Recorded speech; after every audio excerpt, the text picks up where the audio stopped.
PG clinic and place મહિલા ઉત્કર્ષ charitable trust દ્વારા cyber fraud પર 7 સ્ટેપ સ્કૂલમાં કાર્યક્રમ કરવામાં આવ્યો હતો, જેમાં મુંબઈ, બેંગ્લોર અને દિલ્હીથી સાયબર ફ્રોડના નિષ્ણાતની ટીમને બોલાવવામાં આવી હતી. પીજી ક્લિનિક એન્ડ પ્લેસ મહિલા ઉત્કર્ષ ચેરિટેબલ ટ્રસ્ટ દ્વારા સાયબર ફ્રોડ પર 7 સ્ટેપ સ્કૂલમાં કાર્યક્રમ કરવામાં આવ્યો, જેમાં મુંબઈ, બેંગ્લોર, દિલ્હીથી સાયબર ફ્રોડના નિષ્ણાતની ટીમ બોલાવવામાં આવી હતી. જેમણે લોકોના વિવિધ પ્રકારના સાયબર ક્રાઇમની માહિતી આપી અને એવી એપ્લિકેશનની માહિતી આપવામાં આવી કે જે કોઈની સાથે ફ્રોડ થયું હોય તો તેમની મદદ કરશે. આ સિવાય કોઈ એક ચોક્કસ સેક્ટર પર હેકિંગ કઈ રીતે થઈ શકે છે એનું ડેમોન્સ્ટ્રેશન બતાવવામાં આવ્યું હતું. હું પ્રલેશ મહિલા ઉત્કર્ષ ચેરિટેબલ ટ્રસ્ટની ફાઉન્ડર બોલું છું. મને ખૂબ જ આનંદ થયો છે કે આજે રવિવારનો દિવસ છે, મેરેજ સુરતમાં ફૂલ મેરેજ સિઝન છે, એમ છતાં પણ આજે આ સાયબરના પ્રોગ્રામમાં આટલા બધો સારો પબ્લિકનો સપોર્ટ જોઈને ખરેખર એક આશ્ચર્યની વાત છે કે પબ્લિક ખરેખર આ વસ્તુ માટે અવેર થવા માંગે છે, બચવા માંગે છે, પણ ક્યાંક ને ક્યાંક પબ્લિકને પણ એક સપોર્ટની જરૂર છે ને એટલા માટે જ આ પબ્લિક અહીં આજે આવી છે. ને મને એવું લાગે છે કે સુરત એ સ્માર્ટ સિટી હતું છે નહીં, હવે જ્યાં સુધી સાયબર મુક્ત સિટી નહીં થશે ને સાયબર ક્રાઇમ મુક્ત, ત્યાં સુધી એ સ્માર્ટ સિટી નહીં કહેવાશે.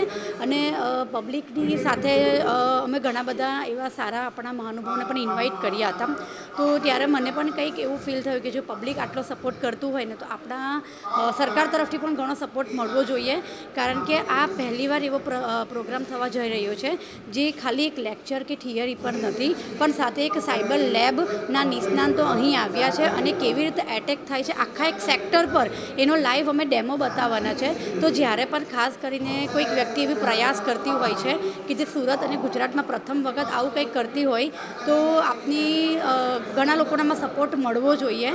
અને પબ્લિકે સપોર્ટ કર્યો છે, પણ અમારી બીજી એક્સપેક્ટેશનમાં હતી જે અમને મળવી જોઈતી હતી. Thank you.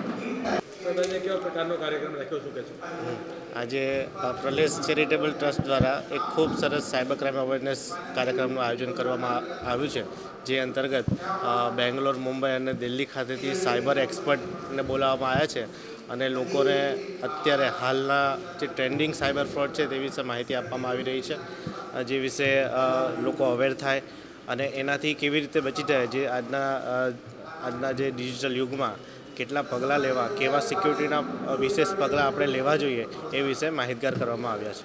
લોકોને શું કહેશો, ખાસ કરીને સતત સાયબરના ફ્રોડ જે રીતે બ્લેકમેલ કરાવી રહ્યા છે લોકોએ કેવી તકેદારી રાખવી જોઈએ?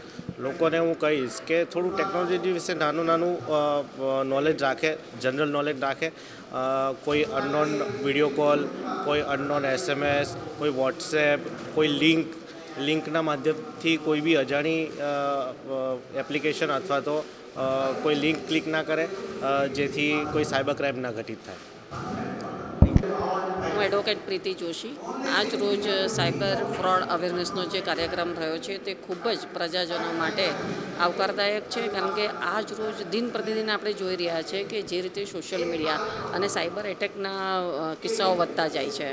બોગસ અને સોશિયલ મીડિયાથી જે લઈને વ્યક્તિને હોમ અરેસ્ટ તરીકેના પણ એવા કિસ્સા બહાર આવ્યા છે. લોકો સુસાઇડ કરી પણ લે છે અને એ રીતે વિડીયો કોલથી પણ સાયબર ફ્રોડ થાય છે, ફાઇનાન્શિયલ સાયબર ફ્રોડ થાય છે અને એવા કાયદાકીય ફરિયાદો પણ વધવા પામી છે અને કોર્ટ કેસની સંખ્યાઓ પણ વધવા પામી છે. ત્યારે તેવા સંજોગોમાં આવી અવેરનેસ ખૂબ જ જરૂરી છે કે જેથી લોકો કઈ સાવચેતી રાખવાની છે તો એ ખૂબ જ જરૂરી છે. વિદ્યાર્થીઓએ મોબાઈલ વધારે યુઝ કરતી વખતે શું સાવચેતી રાખવાની છે, બહેનો જ્યારે મોબાઈલથી ઓનલાઈન શોપિંગ કરે છે ત્યારે તેને શું સાવચેતી રાખવાની છે. એટલે આ તમામ બેન્કિંગને લઈને, શોપિંગને લઈને કે અન્ય કોઈ પણ ટ્રાન્ઝેક્શન જે ઓનલાઈન જીપે કે કોઈ પણ અન્ય એપ્લિકેશનથી કરવામાં આવે છે ત્યારે કઈ તકેદારી રાખવાની છે તે જાણકારી ખૂબ જ જરૂરી છે. આ સેમિનાર થકી આ જાણકારી લોકો સુધી પહોંચી તે બદલ ખૂબ જ જરૂરી અને મહત્ત્વનું હતું. હું સંસ્થાનો આભાર માનું છું કે આ રીતે લોકોમાં અવેરનેસ લાવવી ખૂબ જ જરૂરી છે.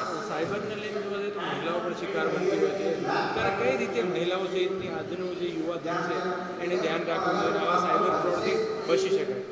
ઘણી વાર અત્યારે જોઈએ તો છેલ્લે અમારા જ એક મિત્ર હતા, તેણે ફેસબુક પર એક જાહેરાત જોઈ કે ભાઈ એક રેસ્ટોરન્ટ કંસારમાં કે થાળી જે કિંમત દર્શાવેલી એના કરતાં ઘણી હાફ કિંમતમાં ફૂલ થાળી જમવા માટેનું હતું. ફેમિલી સાથે ત્યાં જાય છે અને જ્યારે સ્થળ પર જાય છે ત્યારે ખબર પડે છે કે આવી કોઈ સ્કીમ ચાલુ જ નથી અને ઓલરેડી એમણે ઓનલાઈન પેમેન્ટ કરી દીધેલું અને ત્યાં આગળથી જ્યારે રૂબરૂ જાય છે ત્યારે કહે છે કે આવી કોઈ અમારી લિંક નથી, આવી કોઈ અમારી જાહેરાત નથી અને તમે જેને પેમેન્ટ આપ્યું હોય એ અમે નથી. એટલે આવી રીતે દેખીતી રીતે લોભ લાલચ અને પ્રલોભન આપે છે ડિસ્કાઉન્ટના નામથી, સેલના નામથી. તો એનાથી પણ ચેતવાની જરૂર છે કે સીધું ઓનલાઈન પેમેન્ટ નહીં કરવું જોઈએ, રૂબરૂ જઈને ખાતરી તપાસ કર્યા બાદ જ કરવું જોઈએ. તો એ એક બહુ મહત્ત્વનું છે.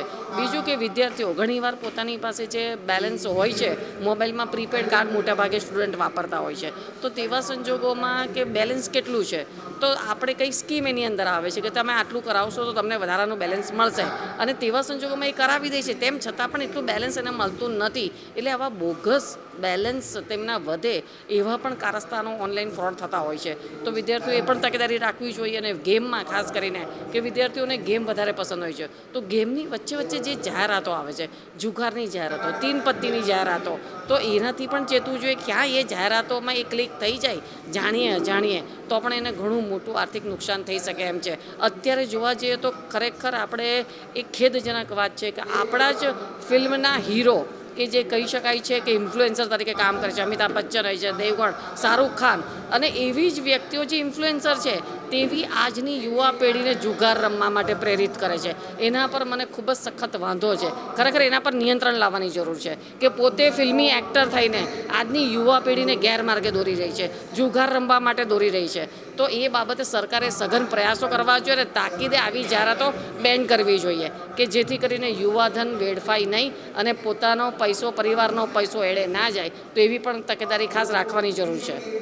મનોરંજનના કાર્યક્રમો તો ઘણા થાય છે જેમાં બધાને જ મજા પણ બહુ આવે છે, પણ જેમાં બધાને જ મજા આવે ને એમાં મને મજા નહીં આવે. અને હું અહીં રહી પાછી MBA finance with gold medallist, એટલે જ્યાં નજર કરું ને ત્યાં મને કંઈક નવા વિચાર જ આવે. કદાચ અહીં બેઠેલા પબ્લિકમાંથી મને કોઈ 5 મિનિટ મળશે ને તો એમાંથી પણ કંઈક નવા વિચારને જન્મ મળશે. તો આ સાથે એટલે કે દરેક મોમેન્ટને પકડવું એ મારું કામ છે. તો મારું એવું માનવું છે કે પ્રોબ્લેમને સોલ્યુશન આપવું એમાં જ આપણું એક નવી શરૂઆત થઈ શકે છે. આજે પીજી ક્લિકની શરૂઆત પણ એક બિઝનેસના પ્રોબ્લેમને સોલ્યુશન આપવા થઈ છે અને આ પ્રલેશ મહિલા ઉત્કર્ષ ટ્રસ્ટનો જન્મ પણ એક સ્ત્રીના પ્રોબ્લેમને સોલ્યુશન આપવા જ થઈ છે. આ ટ્રસ્ટમાં 18થી લઈને 65 યર્સ સુધીની દરેક સ્ત્રી આવી શકે છે કે જેને અમે સહાય કરી શકીએ છીએ એમની કારકિર્દી બનાવવા માટે. એટલે મારું પર્સનલી એવું માનવું છે કે આપની આજુબાજુ નજર કરવી, નાના નાના પ્રોબ્લેમ્સ દેખાય છે અને એ જ પ્રોબ્લેમને સોલ્યુશન આપવું એ જ આપણી ઓળખ બને છે અને એ જ આપણું startup. Reporter Arvind Rathod, Janadesh news, Surat.